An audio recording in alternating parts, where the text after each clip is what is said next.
কোনো ফাঁকা গলি দিয়ে মেয়েকে আসতে দেখে তার মুখো শকুনের চোখে তাকানো যাবে না, বরঞ্চ চেষ্টা করতে হবে সেই মেয়েটাকে নিরাপদে তার বাড়ি পৌঁছিয়ে দেওয়া।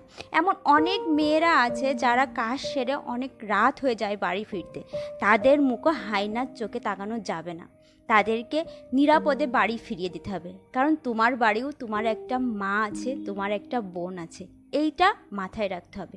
তোমার বোনকে কেউ কিছু বললে তোমার যেমন কষ্টে বুক ফেটে যায়, তুমি যখন অন্যের বোনকে কিছু বলবে তার বাড়ির লোকেদেরও কিন্তু কষ্টেই বুক ফেটে যায়। তাই চেষ্টা করতে হবে ছেলেদেরকে নৈতিক শিক্ষা দেওয়ার।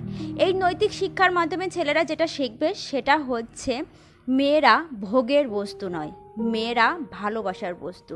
আমরা ছেলেরা যদি মেয়েদেরকে ভোগের বস্তু ভাবি তাহলে সেটা ভুল। আমরা কিন্তু সমাজের মানুষরা এগুলো বলতে খুব বেশি লজ্জা পায়, কারণ কি ছেলেদেরকে কি বলবো, কি নৈতিক শিক্ষা দেব। কিন্তু